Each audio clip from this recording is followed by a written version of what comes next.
지금 당신 집 어딘가에 인류 역사상 가장 많은 사람을 죽인 물질이 있을 수 있다. 청산가리보다, 비소보다, 어떤 독약보다 더 많이. 그리고 당신은 아마 어린 시절에 그걸 맨손으로 만진 적이 있을 것이다. 웃으면서, 신나게, 아무 걱정 없이. 기억을 떠올려 보자. 어린 시절, 체온계가 바닥에 떨어져 깨지는 순간. 유리 조각은 무서웠지만 그 안에서 흘러나온 은빛 방울은 달랐다. 무섭지 않았다. 오히려 신기했다. 손가락으로 건드리면 두 개로 갈라지고 다시 건드리면 하나로 합쳐졌다. 마치 살아있는 것처럼, 마치 장난감처럼. 바닥 위에서 완벽한 구 모양을 유지하며 대굴대굴 굴러다니는 그 작은 은빛 방울을 우리는 손바닥 위에 올려놓고 신기하게 쳐다봤다. 엄마가 보기 전에 서둘러 닦아내면서도 왠지 아깝다는 생각이 들었다. 그게 뭔지도 모르면서.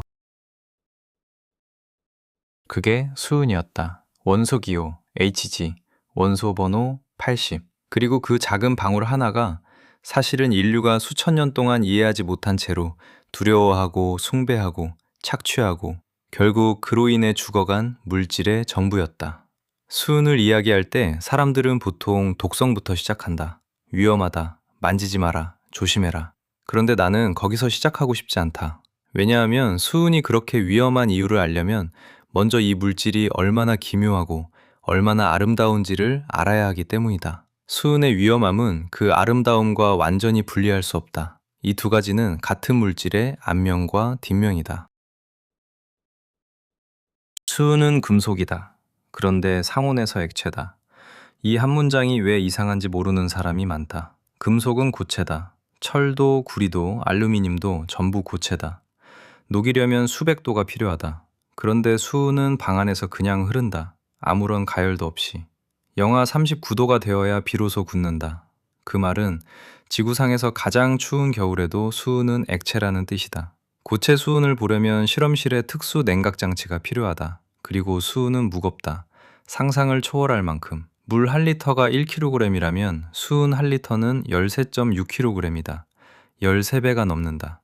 납보다도 무겁다. 그래서 수은으로 가득 찬 용기는 외형과 전혀 다른 무게를 갖는다. 작은 병 하나가 쇳덩이처럼 묵직하다.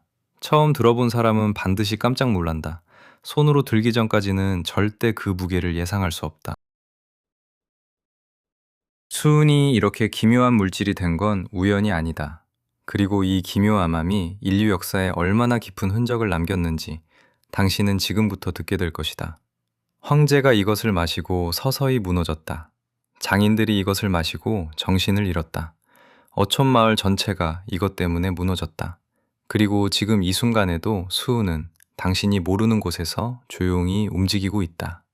우선 이 물질이 얼마나 이상한지 제대로 느껴보자. 그래야 나머지 이야기가 이해된다. 친구 여러분, 이 이야기가 흥미로우셨다면 좋아요와 구독 한 번씩 눌러주세요. 여러분의 작은 응원이 이런 이야기를 계속 만들 수 있게 해줍니다. 욕조를 하나 떠올려 보자. 일반적인 크기에 집에 있을 법한 평범한 욕조.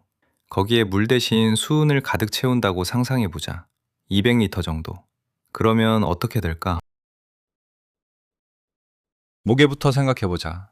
물 200리터면 200kg이다. 수은 200리터면 2720kg이다.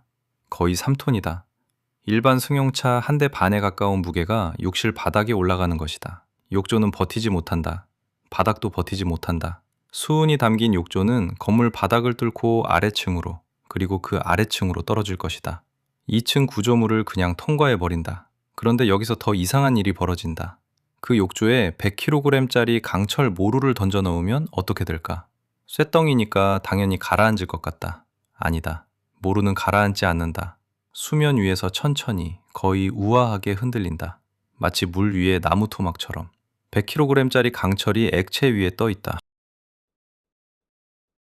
말이 안 된다고 느껴지는 게 정상이다. 그런데 이건 물리학이다. 수은의 밀도는 세 제곱센티미터당 13.6g이다. 강철의 밀도는 세 제곱센티미터당 약 7.5g이다. 수은이 강철보다 2배 가까이 무겁다는 뜻이다. 밀도가 낮은 물체는 밀도가 높은 액체 위에 뜬다. 스티로폼이 물에 뜨는 것과 똑같은 원리다. 강철이 수은 위에 뜨는 건 물리법칙을 어기는 게 아니라 물리법칙을 정직하게 따르는 것이다. 납도 뜬다. 납의 밀도는 세 제곱센티미터당 11.3g이다. 수은보다 가볍다. 그러니까 납총알도 수은 위에 떠 있는다. 수은에 가라앉으려면 텅스텐이나 금이나 백금이나 우라늄이 필요하다. 그 외에는 전부 뜬다. 이걸 알고 나면 수은을 보는 시각이 완전히 달라진다. 눈앞에 은빛 액체가 있는데 그 안에 철도 뜨고 납도 뜬다. 그리고 그 액체 자체는 흐른다. 마치 물처럼.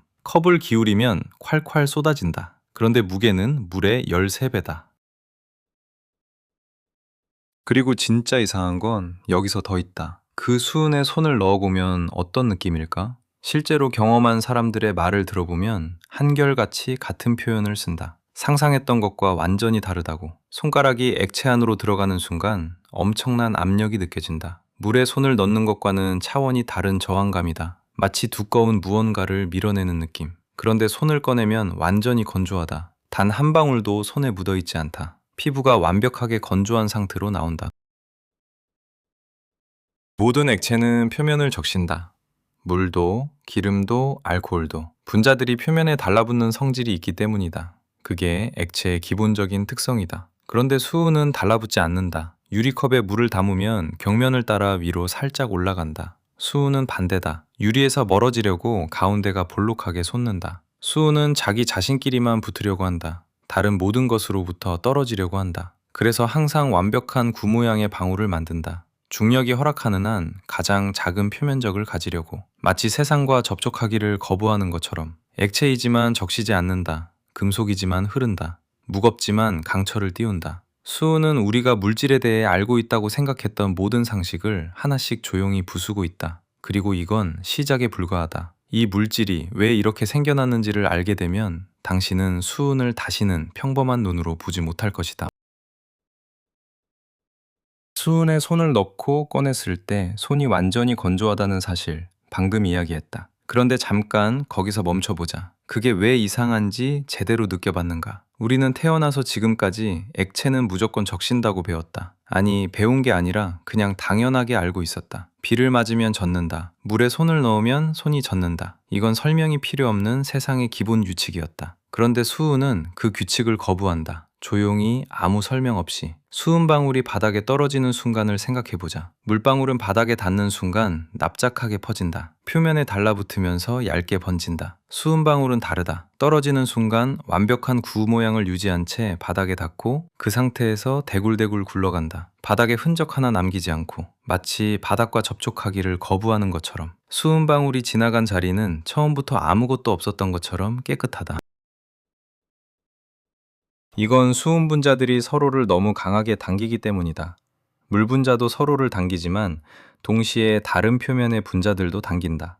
그래서 퍼지고 달라붙고 적신다. 수은 원자들은 자기들끼리의 인력이 너무 강해서 바깥 세상에는 관심이 없다. 유리도, 피부도, 어떤 표면도 수은 원자들의 관심을 끌지 못한다. 수은은 항상 자기 자신으로만 이루어진 완벽한 구 안에 갇혀 있으려 한다. 표면적을 최소화하는 방향으로, 바깥과의 접촉을 최소화하는 방향으로. 그래서 수은은 손에 묻지 않는다. 피부에 달라붙지 않는다. 유리컵 벽을 타고 오르지 않는다. 오히려 반대로 유리 벽에서 떨어지려고 가운데가 볼록하게 솟는다. 물이 담긴 유리컵을 옆에서 보면 가장자리가 살짝 올라가 있다. 수은이 담긴 유리컵을 옆에서 보면 가운데가 솟아 있다. 같은 컵, 같은 액체인데 정반대의 모양을 만든다.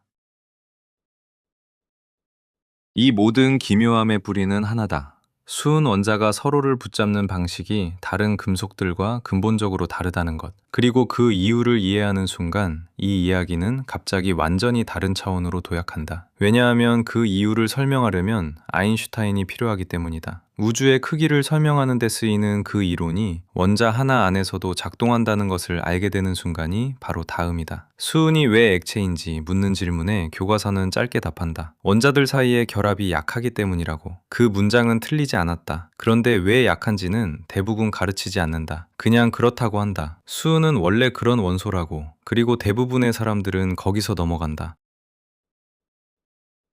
그런데 나는 거기서 멈췄다. 왜냐하면 그 답이 너무 불성실하게 느껴졌기 때문이다. 주기율표를 보면 수은 바로 왼쪽에 금이 있고 오른쪽에 탈륨이 있다. 금은 섭씨 1064도에서 녹는다. 탈륨은 304도에서 녹는다. 그런데 그 사이에 낀 수은은 영하 39도에서 녹는다. 이웃한 원소들과 이렇게 극단적으로 다른 데는 반드시 이유가 있다. 그냥 원래 그런 게 아니라 진짜 이유는 이렇다. 모든 원자에는 핵이 있고 그 주변을 전자들이 돌고 있다. 원자 번호가 커질수록 핵의 양성자 수가 늘어나고 핵의 전기적 인력이 강해진다. 그 강한 인력에 끌려서 내부 전자들이 엄청난 속도로 움직이기 시작한다. 수은 원자 번호 80이다. 핵이 충분히 무겁고 강해서 내부 전자들이 빛의 속도의 약 60%에 가까운 속도로 움직인다. 초속으로 따지면 약 18만 킬로미터다. 그 속도에서 무슨 일이 일어나는지 알아야 한다. 아인슈타인의 특수 상대성 이론에 따르면 물체가 빛의 속도에 가까워질수록 질량이 증가한다. 이건 비유가 아니다. 실제로 측정 가능한 물리적 현상이다. 입자 가속기에서 매일 확인되는 사실이다. 빛의 속도의 60%로 움직이는 전자는 정지해 있을 때보다 질량이 약 25%더 무겁다. 그 무거워진 전자는 핵에 더 강하게 끌린다. 궤도가 수축된다. 안쪽 전자 껍질이 핵 쪽으로 쪼그르라든다. 이 수축이 바깥 전자들에게 영향을 미친다. 화학 결합을 담당하는 건 바깥쪽 전자들이다. 이웃한 원자와 손을 잡는 건 바깥 전자들의 역할이다. 그런데 안쪽이 수축되면서 바깥 전자들의 위치와 에너지가 달라진다. 결과적으로 수은의 바깥 전자들은 이웃 수은 원자와 단단한 결합을 만드는데 어려움을 겪는다. 결합이 약해진다. 원자들이 서로 느슨하게 붙어 있게 된다. 그래서 아주 낮은 온도에서도 열 에너지가 그 약한 결합을 쉽게 끊어버린다. 수은은 고체가 되지 못하고 흘러내린다. 이게 전부 아인슈타인의 방정식에서 나온 결과다. 거대한 우주의 블랙홀을 설명하는 그 이론이 눈에 보이지도 않는 원자 하나 안에서도 똑같이 작동하고 있었다. 상대성 이론이 틀렸다면 수은 원자 안의 전자들은 그 속도에서 질량이 늘어나지 않았을 것이다. 궤도가 수축되지 않았을 것이다. 바깥 전자들의 결합 능력이 정상적으로 유지되었을 것이다. 수은은 지금쯤 우리 서랍 속에 반단한 은색 금속 조각으로 들어있었을 것이다. 아무도 특별하게 생각하지 않는 그냥 평범한 금속으로.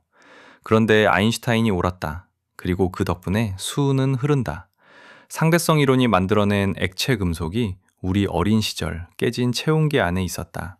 이보다 더 이상한 이야기가 있을까? 그런데 있다. 그 다음 이야기가 훨씬 더 이상하다. 아인슈타인의 방정식이 수은을 액체로 만들었다는 이야기를 들으면 대부분 잠깐 멈춘다. 그리고 이런 생각을 한다. 그래, 신기하네. 근데 그게 나랑 무슨 상관이야? 그러면 나는 이렇게 묻고 싶다. 당신 손가락에 지금 끼고 있는 반지, 혹은 어머니 서랍 안에 있는 금목걸이, 그게 왜 노란색인지 생각해 본 적 있는가? 금은 금속이다. 철도 금속이고, 알루미늄도 금속이고, 구리도 금속이다. 그런데 대부분의 금속은 회색이거나 은색이다. 금속이 그렇게 보이는 이유가 있다. 금속 안의 전자들이 빛을 흡수했다가 다시 방출할 때 특정 색깔 없이 골고루 반사하기 때문이다. 그래서 은색이나 회색으로 보인다. 구리가 붉은 것도, 금이 노란 것도 이 원칙에서 벗어난 예외다. 그리고 그 예외를 만든 건 정확히 수은을 액체로 만든 것과 같은 이유다. 금은 원자 번호 79다. 수은보다 하나 적다. 그 말은 금의 전자들도 빛의 속도에 가까운 속도로 움직인다는 뜻이다. 수은만큼은 아니지만 상대성 이론의 효과가 충분히 나타날 만큼은 된다. 금의 내부 전자들도 빠르게 움직이면서 질량이 늘어나고 궤도가 수축된다. 그 수축이 금의 바깥 전자들이 빛을 흡수하는 방식을 바꾼다. 구체적으로는 파란색 빛을 흡수하게 만든다. 파란색이 흡수되고 나면 남은 빛이 반사된다. 그 남은 빛의 색깔이 노란색이다. 상대성 이론이 없었다면 금의 전자 궤도는 수축되지 않았을 것이다. 전자들이 빛을 흡수하는 방식도 달라졌을 것이다. 금은 다른 금속들과 똑같이 회색으로 보였을 것이다. 수천 년 동안 인류가 목숨을 걸고 찾아다닌 그 노란 빛은 아인슈타인의 방정식이 만들어낸 색깔이었다. 전쟁도 일어나고 제국도 세워진 그 노란색이. 수은과 금은 주기율표에서 나란히 붙어 있다. 그리고 둘 다 같은 물리법칙 때문에 특별해졌다. 수은은 그 법칙 때문에 흐르고 금은 그 법칙 때문에 노랗다. 이 두 원소는 그냥 이웃한 게 아니라 같은 물리적 운명을 공유하는 쌍둥이다. 그리고 이 쌍둥이는 태어난 곳도 같다. 같은 장소에서 같은 사건으로 만들어졌다. 그 장소는 지구가 아니다. 태양도 아니다. 우리 눈에 보이는 어떤 별도 아니다. 수은이 어디서 왔는지 알려면 먼저 별이 뭘 만들 수 있는지 알아야 한다. 별은 수소를 태워서 헬륨을 만들고, 헬륨을 태워서 탄소를 만들고, 그렇게 점점 무거운 원소들을 만들어낸다. 산소, 네온, 마그네슘, 주소, 그리고 마지막으로 철을 만든다. 원소 번호 26. 그리고 거기서 멈춘다. 완전히. 철을 핵융합으로 합성하면 에너지가 나오는 게 아니라 에너지를 소모한다. 별에게 철은 연료가 아니라 재다. 철이 핵에 쌓이기 시작한 별은 서서히 자신의 연료를 잃어간다. 압력이 줄어든다. 중력이 이긴다. 별의 핵이 순식간에 붕괴한다. 그 속도가 어느 정도냐면 지름 수천 킬로미터짜리 핵이 1초도 안 되는 시간 안에 지름 20킬로미터로 쪼그라든다. 그리고 그 충격으로 별 전체가 폭발한다. 초신성이다. 초신성 폭발은 엄청난 에너지를 순간적으로 방출한다. 그 에너지로 철보다 무거운 원소들이 만들어진다. 구리, 아연, 은. 그런데 초신성 폭발로 만들 수 있는 원소에도 한계가 있다. 원소 번호 40에서 50 정도까지다. 수은은 80이다. 초신성 폭발로는 만들 수 없다. 더 극단적인 사건이 필요하다. 우주에서 일어날 수 있는 사건 중 초신성보다 훨씬 더 폭력적인 것이 필요하다. 그 사건이 존재한다. 그리고 그 사건이 수은을 만들었다. 지금부터 그 이야기를 해야 하는데 이걸 들으면 체온계 안의 은빛 방울을 다시는 평범하게 볼 수 없게 될 것이다. 초신성이 폭발하고 나면 그 중심에 뭔가가 남는다. 별이 완전히 사라지는 게 아니다. 핵의 잔해가 남는다. 그게 중성자별이다. 지름 20km, 질량은 태양의 한두 배. 그 안에서는 원자조차 존재할 수 없다. 원자핵과 전자의 구분이 사라지고 전구 중성자로 이루어진 덩어리가 된다. 그 밀도가 어느 정도냐면 찻숟가락 하나 분량의 물질 무게가 수십억 톤이 넘는다. 에베레스트 산 전체와 맞먹는 무게가 찻숟가락 안에 들어간다. 그런 중성자별이 우주에는 쌍으로 존재하는 경우가 있다. 두 개가 서로의 주위를 돌면서 중력파를 방출하고 그 에너지를 잃으면서 조금씩 서로 가까워진다. 수백만 년, 때로는 수십억 년에 걸쳐서. 그리고 마침내 두 중성자별이 충돌한다. 그 순간 우주에서 어떤 일이 벌어지는지 이게 바로 수은의 탄생 이야기다. 두 중성자별이 충돌하는 순간 그 찰나에 방출되는 에너지는 태양이 평생 동안 내뿜는 에너지보다 많다. 태양의 나이가 약 50억 년이다. 그 50억 년치 에너지가 몇 초 안에 쏟아진다. 이게 비유가 아니다. 실제 계산값이다. 그리고 그 순간 온도는 수천억 도에 달한다. 우리가 일상에서 경험하는 어떤 온도와도 비교가 불가능하다. 태양 표면 온도가 약 6,000도다. 충돌 지점은 그보다 수천만 배 뜨겁다. 그 극단적인 환경에서 뭔가가 일어난다. 중성자별 안에 가득 차 있던 중성자들이 폭발적으로 바깥으로 튀어나오면서 주변의 원자핵들 안으로 밀려 들어간다. 원자핵 하나가 중성자를 하나 흡수하고 또 하나 흡수하고 또 하나 흡수한다. 아주 빠르게. 핵이 붕괴할 시간도 없이 중성자를 계속 집어삼킨다. 그러면서 점점 더 무거운 원소로 변해간다. 이 과정을 빠른 중성자 포획이라고 부른다. 그리고 이 과정이 일어날 수 있는 장소는 우주에서 단 한 곳이다. 중성자별 충돌 현장. 이 과정이 몇 초 안에 엄청난 양의 무거운 원소들을 만들어낸다. 금, 백금, 납, 그리고 수은. 그 양이 얼마나 되냐면 단 한 번의 충돌로 지구 질량의 몇 배에 해당하는 무거운 원소들이 만들어진다. 지구 전체 무게의 몇 배가 되는 금과 수은이 몇 초 만에 탄생한다. 그리고 그것들이 폭발과 함께 우주 공간으로 흩어진다. 천문학자들이 이 현상을 실제로 관측한 건 그리 오래되지 않았다. 중력파 탐지기가 수천 킬로미터 떨어진 두 곳에 동시에 설치되고 그 두 탐지기가 동시에 아주 미세한 신호를 잡아낸 날이 있었다. 우주 저편에서 두 중성자별이 충돌했다는 신호였다. 거리는 지구에서 1억 3천만 광년. 그 멀리서 온 신호가 탐지기를 통과하는 순간 과학자들은 모니터 앞에 굳어버렸다. 신호와 함께 감마선 폭발이 포착됐고 망원경을 그쪽으로 돌리자 빛의 스펙트럼에서 무거운 원소들의 흔적이 나타났다. 스트론튬, 바륨, 그리고 수은족 원소들.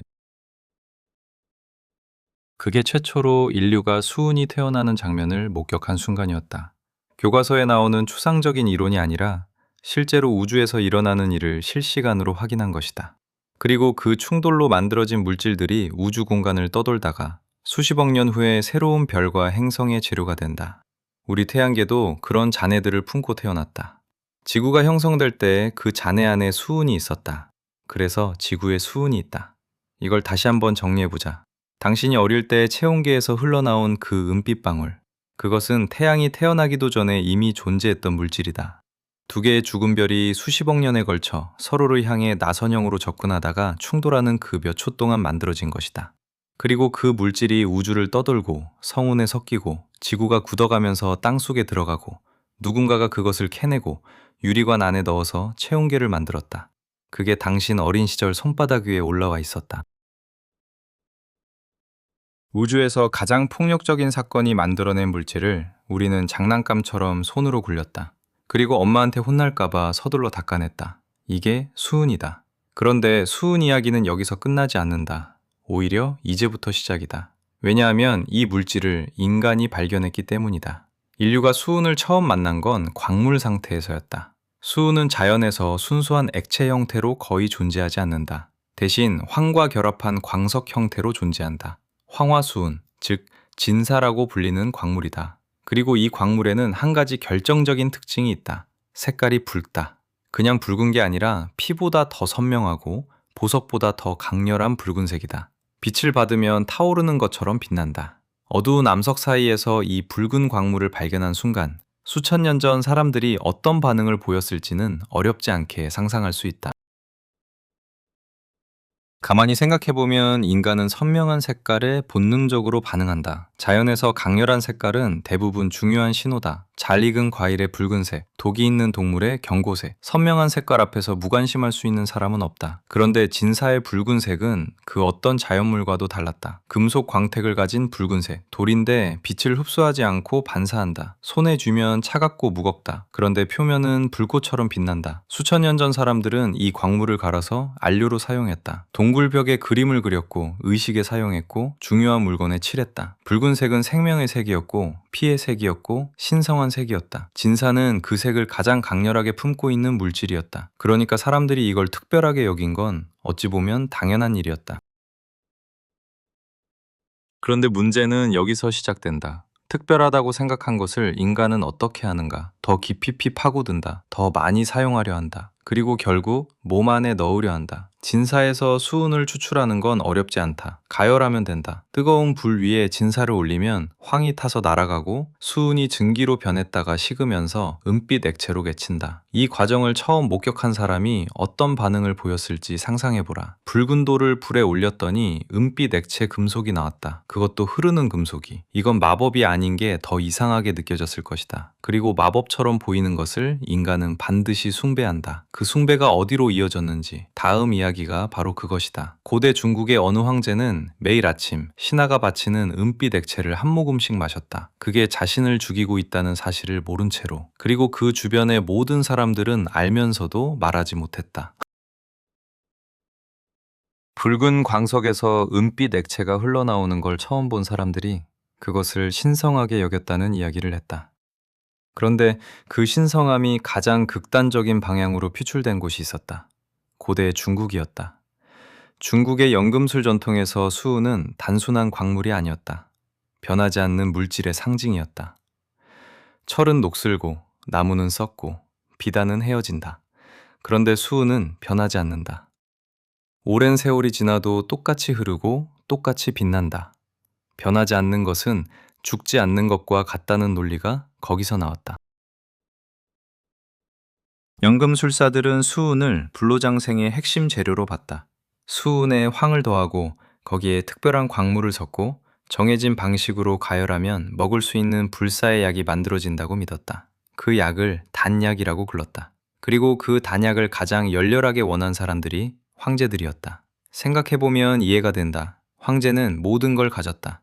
그런데 죽음만은 피할 수 없었다. 죽지 않을 수 있다면 모든 것을 가진 상태가 영원히 지속된다. 그보다 더 원하는 게 있을까? 문제는 그 단약의 주성분이 수은이었다는 것이다.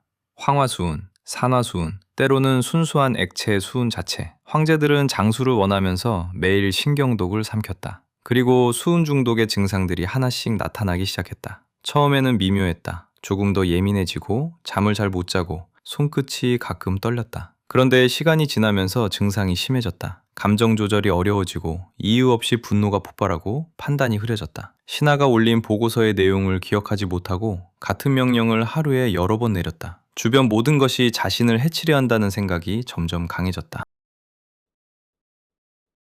기록에 남아있는 어느 황제의 말년을 보면 이게 단순한 성격 문제가 아니었다는 걸 알 수 있다. 그는 평소에 합리적이고 냉철한 인물로 알려져 있었다. 그런데 통치 후반으로 갈수록 행동이 예측 불가능해졌다. 아무런 근거 없이 신하들을 의심했고 충성스러운 장수들을 갑자기 처형했고 전날 자신이 내린 명령을 기억하지 못한 채 반대 명령을 내렸다. 신하들은 황제를 말릴 수 없었다. 황제의 광기를 지적하는 것 자체가 목숨을 거는 일이었으니까. 그래서 아무도 말하지 않았다. 단약을 계속 바쳤다. 황제는 계속 마셨다. 그리고 비교적 이른 나이에 세상을 떠났다.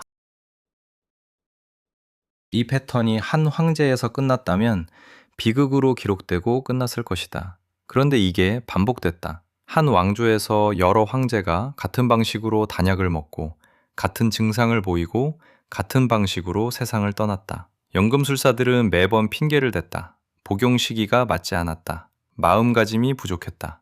다음번엔 조합을 바꿔보겠다. 그리고 다음 황제가 즉위하면 또 단약을 만들었다. 수은 중독으로 황제가 무너지는 걸 보면서도 수은이 문제라는 생각은 하지 못했다.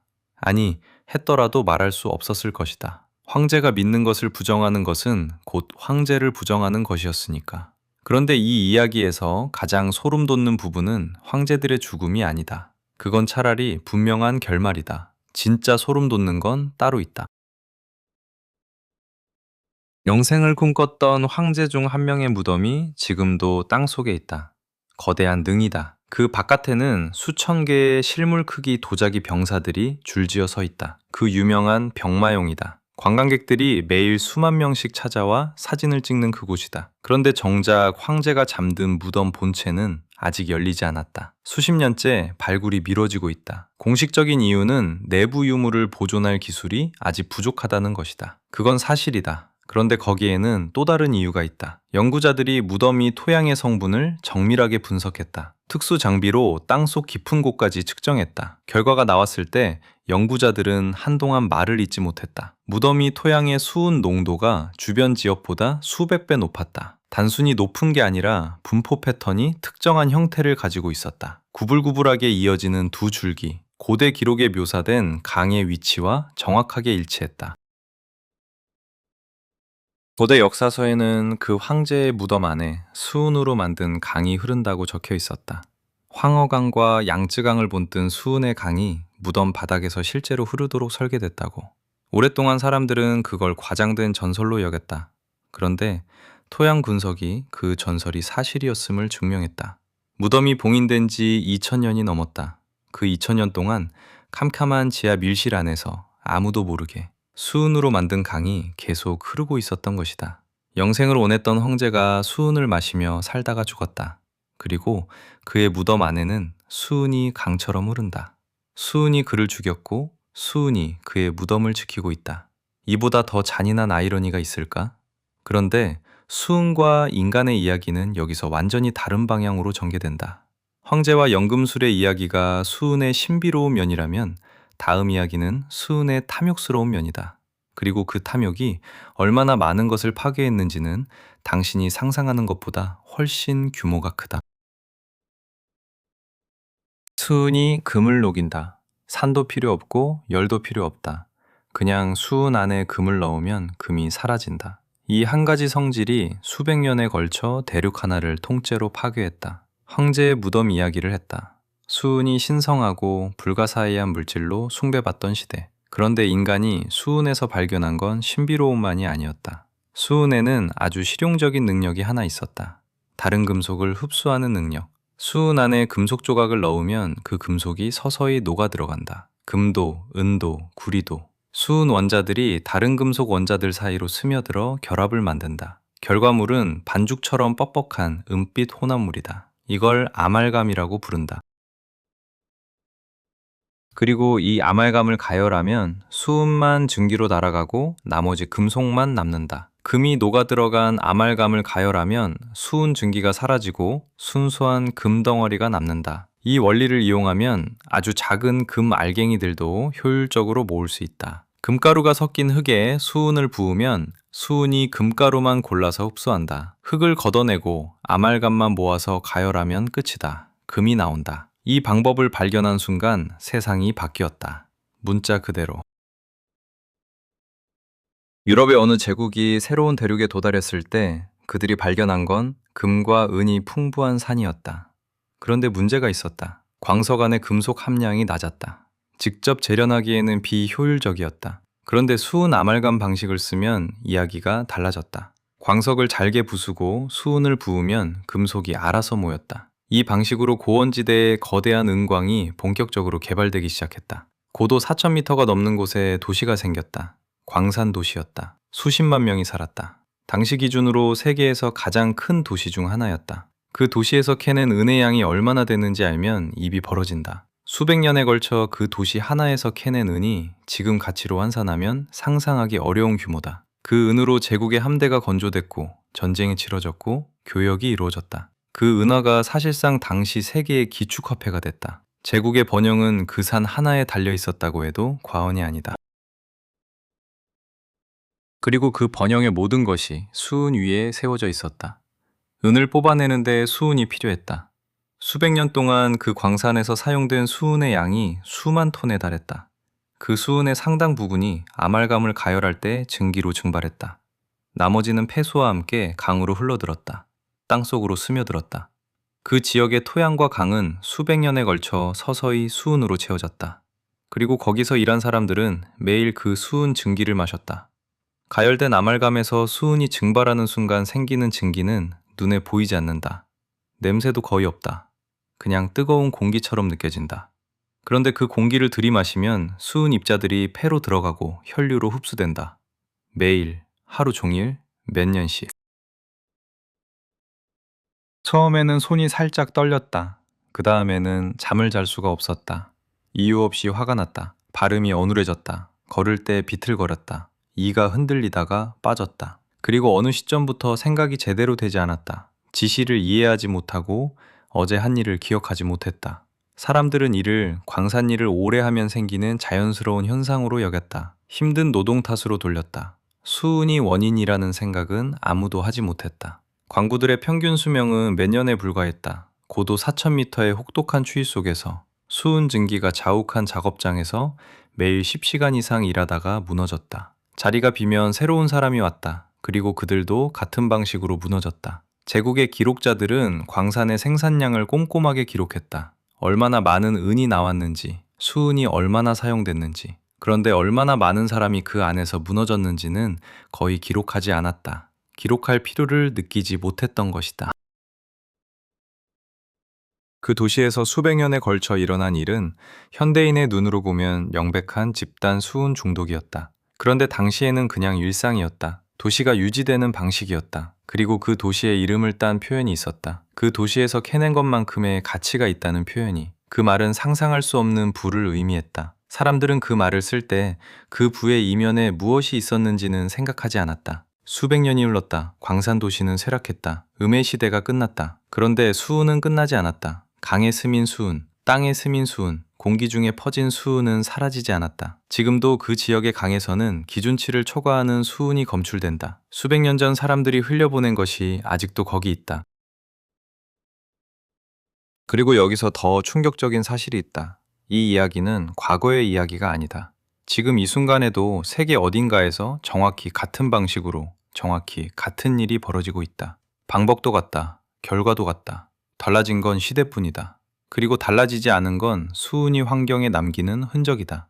그 흔적이 어디까지 이어지는지 다음 이야기가 바로 그것이다. 수백 년 전 광산에서 벌어진 일이 지금도 반복되고 있다는 이야기를 했다. 그런데 그 이야기를 하기 전에 먼저 해야 할 이야기가 있다. 수은이 산업 현장에서만 사람을 망가뜨린 게 아니었다. 아주 평범한 작업실에서 아주 평범한 장인들이 수백 년 동안 집단으로 무너졌다. 그리고 아무도 이상하다고 생각하지 않았다. 모자를 만드는 일은 손재주가 필요한 직업이었다. 동물 털을 가공해서 펠트를 만들고 펠트를 성형해서 모자를 만든다. 이 과정에서 털을 처리하는 단계가 있다. 털의 미세한 섬유질을 거칠게 만들어서 서로 엉키게 하는 작업이다. 그래야 펠트가 단단하고 오래간다. 그리고 이 처리에 수은이 들어간 용액이 사용됐다. 질산 수은이었다. 털을 그 용액에 담그면 섬유가 적절하게 변형됐다. 모자는 완성도가 높아지고 형태가 오래 유지됐다. 완벽한 방법처럼 보였다. 장인들은 매일 그 용액을 다뤘다. 손으로 직접 펄을 담그고 꺼내고 펼쳤다. 작업실은 좁았고 환기가 잘 되지 않았다. 용액을 가열할 때 올라오는 증기가 작업실 안에 가득 찼다. 장인들은 그 공기를 몇 시간씩, 매일, 몇 년씩 마셨다. 피부로도 흡수됐다. 수은이 몸 안에 쌓였다. 처음 증상은 아주 미묘했다. 손끝이 가끔 저렸다. 아침에 일어나면 손가락이 뻣뻣했다. 피곤한 탓이려니 했다. 그 다음에는 손이 떨리기 시작했다. 섬세한 작업을 할 때 손이 미세하게 떨려서 정확하게 움직이기 어려웠다. 베테랑 장인이 초보자처럼 손을 떠는 게 이상하긴 했지만 사람들은 나이 탓이려니 했다. 그 다음이 진짜 문제였다. 성격이 바뀌기 시작했다. 온화하고 꼼꼼하던 사람이 갑자기 사소한 일에도 화를 냈다. 말수가 줄었다가 갑자기 아무 맥락 없이 혼자 웃었다. 기억이 끊기고 집에 가는 길을 헷갈렸다. 말을 할 때 단어가 제대로 나오지 않아서 중간에 멈추다가 포기했다. 작업실 안에 나이 든 장인들을 보면 항상 이런 모습이었다.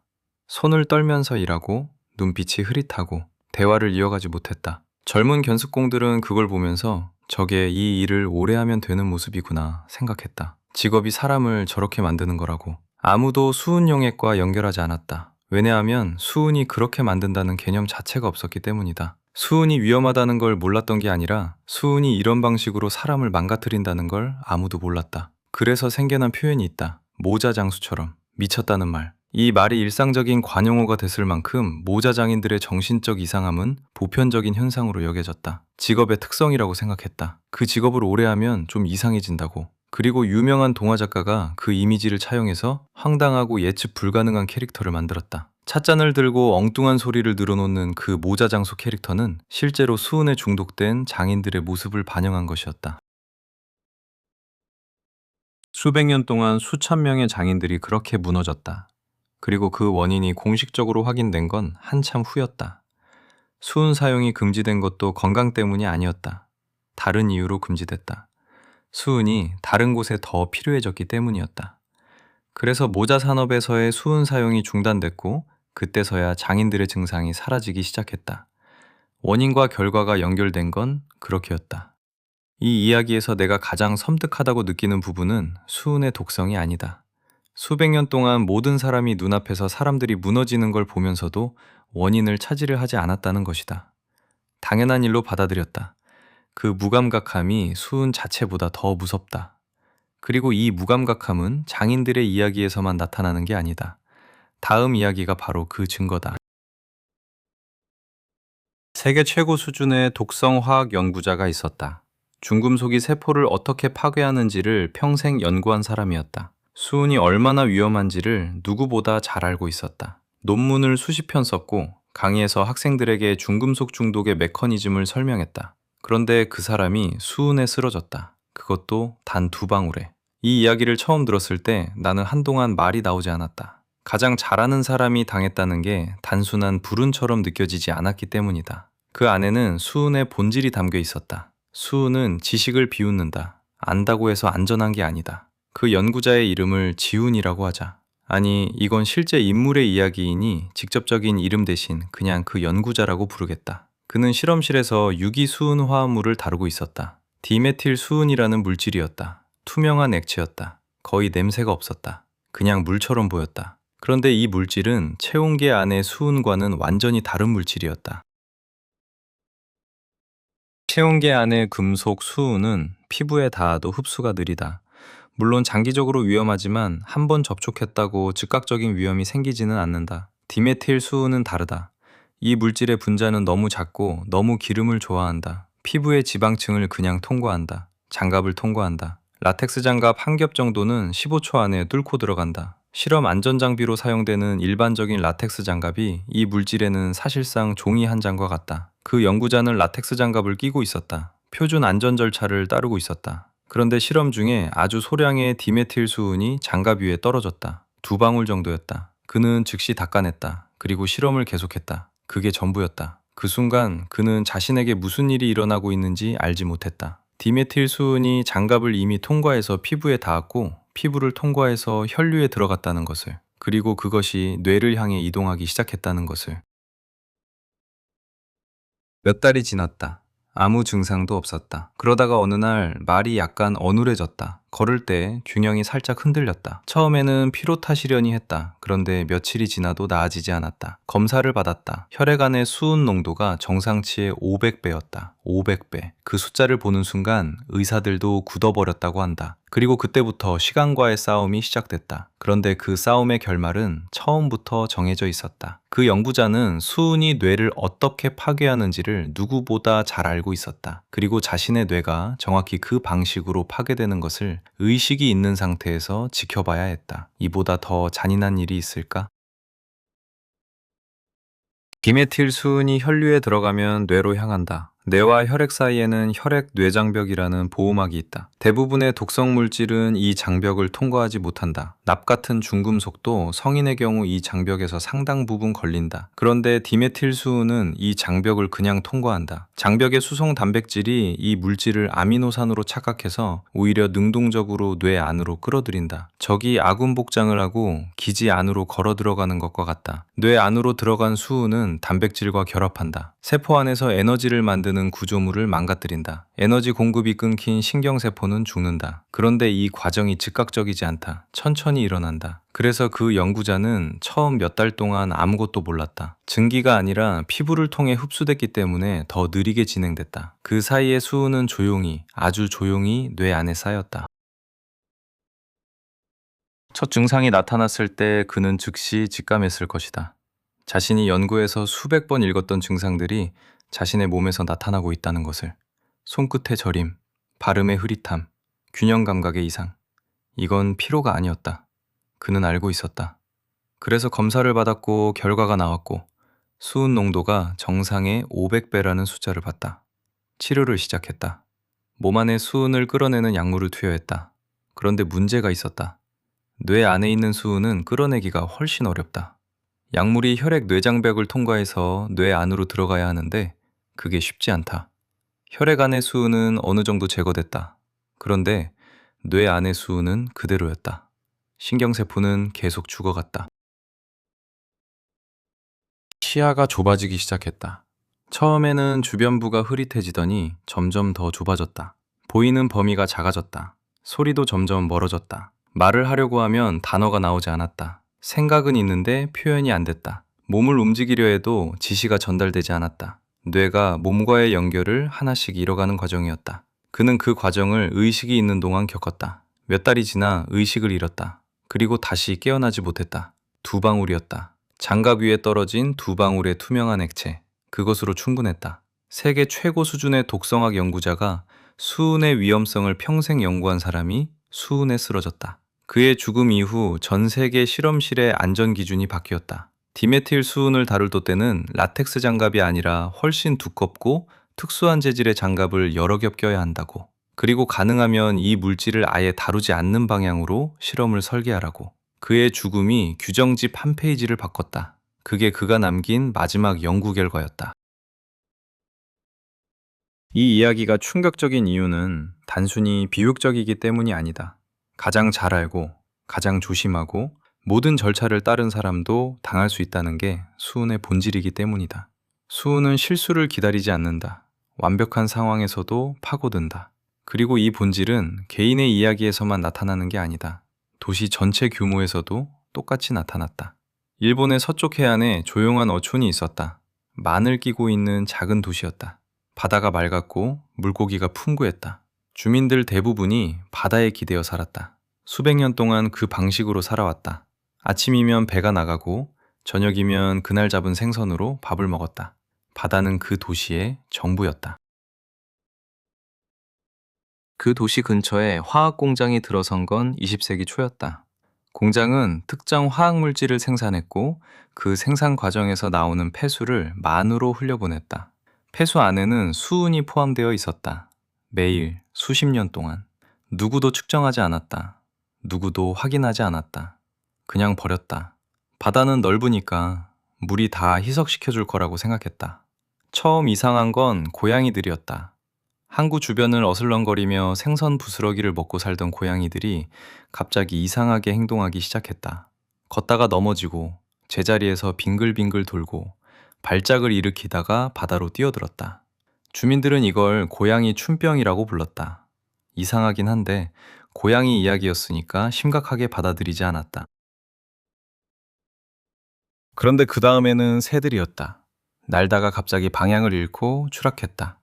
그리고 얼마 후 사람들이 쓰러지기 시작했다. 처음에는 어부들이었다. 손이 떨리고 발음이 이상해지고 시야가 좁아졌다.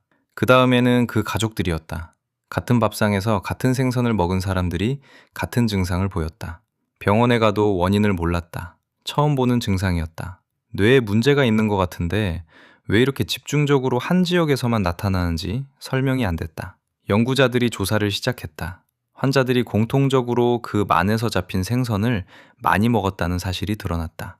생선을 분석했더니 수은 농도가 기준치를 크게 초과했다. 그리고 만의 해저 퇴적물에서 엄청난 양의 수은이 발견됐다. 공장 폐수가 수십 년에 걸쳐 쌓인 결과였다. 원인이 밝혀졌다. 그런데 그 다음이 진짜 충격이었다. 공장이 원인이라는 게 밝혀진 후에도 공장은 멈추지 않았다. 12년 동안. 이게 이 이야기에서 가장 소름 돋는 부분이다. 연구자들이 원인을 확인했다. 만의 수은이 생선을 오염시키고 그 생선이 주민들을 병들게 한다는 것을. 공장 내부에서도 자체 실험을 통해 같은 결론에 도달한 연구자가 있었다. 오염된 물로 키운 고양이들이 주민들과 똑같은 증상을 보인다는 실험 결과를 가지고 경영진에게 보고했다. 경영진은 그 연구자에게 실험을 중단하고 결과를 외부에 알리지 말라고 했다. 그 연구자는 명령을 따랐다. 그 결과는 서랍 안에 잠겼다. 그리고 공장은 계속 폐수를 흘려보냈다. 외부 연구자들의 발표가 있었지만 공장 측은 부정했다. 다른 원인이 있을 것이라고 했다. 전쟁 중에 만에 버려진 폐기물이 문제일 수 있다고 했다. 위생 환경이 나쁜 탓일 수도 있다고 했다. 어느 것도 사실이 아니었지만 반박에는 시간이 걸렸다. 그 시간 동안 공장은 계속 돌아갔다. 주민들은 계속 병들었다. 그 12년 동안 추가로 피해를 입은 사람들의 수를 생각하면 말이 나오지 않는다. 이미 원인을 알고 있었는데 알면서도 멈추지 않았다. 왜냐하면 공장이 그 도시의 일자리였기 때문이다. 공장이 멈추면 경제가 멈춘다는 논리가 사람들의 건강보다 우선시됐다. 그리고 피해자들이 가난한 어부들이었기 때문이다. 목소리가 작은 사람들이었다. 법정으로 가도 기업은 변호사 군단을 보냈고 어부들은 혼자였다. 공장이 가동을 멈춘 건 정의가 이겨서가 아니었다. 그 화학물질을 생산하는 방식이 기술적으로 구식이 됐기 때문이었다. 더 효율적인 방법이 개발됐고 그래서 공장이 공정을 바꿨다. 피해자들 때문이 아니었다. 어쩌다 보니 공장이 멈췄고 어쩌다 보니 폐수가 끊겼다. 재판은 수십 년이 걸렸다. 피해자들이 처음 법정에 섰을 때 젊었던 사람들이 노인이 되어서야 판결을 받았다. 일부는 판결 전에 세상을 떠났다. 그리고 가장 충격적인 피해자들은 법정에 설 수조차 없었다. 태어나기 전부터 피해를 입은 아이들이었다. 수은은 태반을 통과한다. 임신 중에 어머니가 오염된 생선을 먹으면 수은이 혈류를 통해 태반을 건너 태아에게 전달된다. 태아의 신경계는 형성 단계에 있다. 수은이 그 형성 과정을 방해한다. 그 결과 태어난 아이들은 이미 신경계가 손상된 상태였다. 앞을 보지 못하거나 듣지 못하거나 몸을 제대로 움직이지 못했다. 오염된 생선을 한 번도 먹지 않은 아이들이었다. 심지어 아직 세상에 나오지도 않은 상태에서 수은 피해를 입었다. 그 아이들의 사진을 찍은 사진작가가 있었다. 어머니가 아이를 따뜻한 물에 담그는 장면이었다. 어머니의 손이 아이를 받치고 있었다. 아이의 몸은 뒤틀려 있었다. 그런데 어머니의 표정에는 포기가 없었다. 매일 이렇게 목욕을 시키고 손을 잡아주고 노래를 불러주는 어머니의 표정이었다. 그 사진은 이 사건을 세상에 알리는데 결정적인 역할을 했다. 그 사진 작가는 이 사실을 알리는 대가로 공장 측이 고용한 사람들에게 폭행을 당했다. 한쪽 눈을 크게 다쳤다. 그래도 계속 사진을 찍었다. 만의 오염은 공장이 멈춘 후에도 계속됐다. 수십 년간 쌓인 수은이 해저 퇴적물 안에 있었다. 바닥에 사는 박테리아들이 그 수은을 유기수은으로 변환시켰다. 유기수은은 플랑크톤에 흡수됐다. 플랑크톤을 작은 물고기가 먹고 작은 물고기를 큰 물고기가 먹으면서 농도가 올라갔다. 이 순환은 멈추지 않았다. 공장이 문을 닫은 후에도 만의 생선에서는 기준치 이상의 수은이 검출됐다. 한번 들어간 수은은 그냥 사라지지 않는다. 순환한다. 이 이야기가 특정 지역의 특수한 사건처럼 들릴 수 있다. 그런데 사실 이건 전 세계에서 다양한 규모로 지금도 진행 중인 일의 극단적인 사례일 뿐이다. 바다는 하나로 연결되어 있다. 어디서 흘려보내든 결국 같은 바다에 섞인다. 그리고 그 바다에서 잡힌 생선이 우리 식탁에 오른다. 그 생선 안에 무엇이 들어있는지 다음 이야기가 바로 그것이다. 지금 이 순간 당신이 먹고 있는 음식 안에 수은이 있다. 확률의 문제가 아니다. 거의 확실한 이야기다. 바다는 기억한다. 수백 년 전 광산에서 흘러나온 수은도, 공장 폐수로 흘러들어간 수은도, 석탄을 태울 때 공기 중으로 올라갔다가 빗물에 씻겨 내려간 수은도 전부 바다에 있다. 바다 및 퇴적물 속 박테리아들이 그 수은을 메틸 수은으로 바꾼다. 메틸 수은은 지방에 잘 녹는다. 생물의 지방 조직에 달라붙어서 쌓인다. 그리고 먹이 사슬이 올라갈수록 농도가 증폭된다. 플랑크톤이 메틸 수은을 흡수한다. 작은 물고기가 엄청난 양의 플랑크톤을 먹는다. 플랑크톤에 있던 수은이 작은 물고기 안에 농축된다. 10배에서 15배. 중간 크기의 물고기가 작은 물고기를 수천 마리 먹는다. 농도가 다시 10배에서 15배 올라간다. 참치는 먹이사슬 위쪽에 있다. 작은 물고기들을 평생 먹고 산다. 참치 몸 안의 수은 농도는 바닷물의 수백만 배에 달한다. 상어나 황새치는 더 높다. 이 숫자들이 초상적으로 느껴질 수 있다. 그러면 이렇게 생각해보자. 여러 나라의 보건당국이 임산부에게 특정 생선을 먹지 말라고 권고하고 있다. 황새치, 상어, 일부 고등어. 먹지 말라는 게 아니라 주의하라는 것이다. 그런데 그 주의의 이유가 세균이나 기생충이 아니다. 수은이다. 우리는 스스로 바다에 흘려보낸 수은 때문에 임산부에게 생선을 조심하라고 말하는 시대에 살고 있다. 그리고 지금 또 다른 문제가 시작되고 있다. 북극이다. 시베리아, 알래스카, 캐나다 북부에 걸쳐 있는 영구 동토층. 수천 년 동안 얼어있던 땅이다. 그 안에 어마어마한 양의 수은이 갇혀 있다. 지질학 연구에 따르면 북극 영구 동토층 안에 갇힌 수은의 양이 지구상의 다른 모든 토양과 바다와 대기를 합친 것보다 2배 가까이 많다. 그 수은이 수천 년 동안 얼음 안에 잠들어 있었다. 그런데 기온이 올라가고 있다. 북극의 온도는 지구 평균보다 훨씬 빠른 속도로 상승하고 있다. 영구 동토층이 녹기 시작했다. 얼어있던 유기물이 분해되면서 그 안에 갇혀있던 수은이 풀려나온다. 강으로 흘러들고 바다로 들어가고 먹이사슬로 올라간다. 북극곰의 혈액에서 수은 농도가 올라가고 있다. 물개와 바다코끼리에서도 같은 현상이 관찰된다. 그 동물들을 먹고 사는 북극 원주민들의 혈액에서도 수은 농도가 상승하고 있다. 아이들도 포함해서.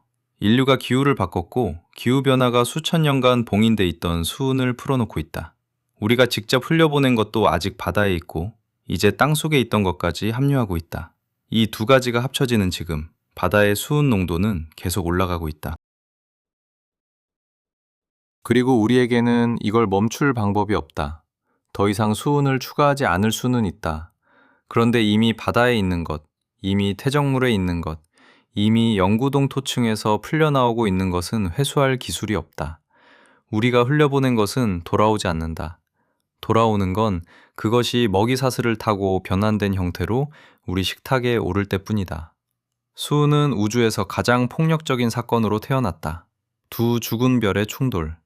그리고 지구에 와서 황제를 무너뜨리고 장인들을 망가뜨리고 도시 전체를 병들게 하고 세계 최고의 연구자를 두 방울로 쓰러뜨렸다. 그리고 지금은 바다 안에 있다. 조용히, 보이지 않게, 먹이사슬을 타고 올라오면서.